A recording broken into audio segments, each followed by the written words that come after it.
அருமையான தேவனுடைய பிள்ளைகளே, ஆண்டவராக இயேசு கிறிஸ்து நாமத்திலே உங்கள் அனைவருக்கும் என்னுடைய வாழ்த்துதலை தெரிவித்துக் கொள்கிறேன். நீதிமொழிகள் 1ஆம் அதிகாரம் 5வது வசனம், புத்திமான் கேட்பான் என்ற வேத வசனம் கூறுகிறது. அருமையான பிள்ளைகளே, இன்றைக்கி நம்ம அறிவாளிகள் எப்போதும் மற்றவர்கள் சொல்லுகிற ஆலோசனைகளை கேட்பார்கள், யோசிப்பார்கள், சிந்திப்பார்கள் என்ற இந்த காலை வேளையிலே நான் கூறுகிறேன்.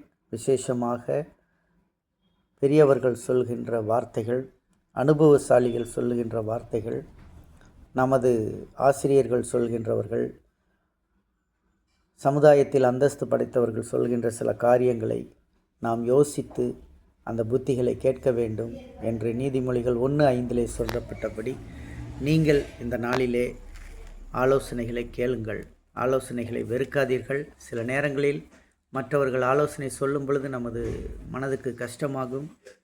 ஆனாலும் அந்த கஷ்டத்தோடு ஏற்றுக்கொள்ளும் பொழுது உங்கள் வாழ்க்கை பெரிய ஆசீர்வாதமாக மாறும்.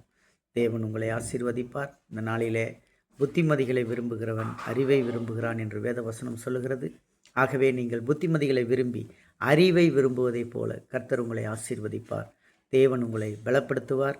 இந்த நாளினுடைய உபவாசம் உங்களுக்கு புத்திமதியின் உபவாசமாக இருக்கட்டும். இந்த நாள் முழுவதும் enjoying everyday life with Jesus என்று சொல்லி வாழ்த்துகிறேன். தேவன் தாமே உங்களை ஆசீர்வதிப்பாராக. May God bless you.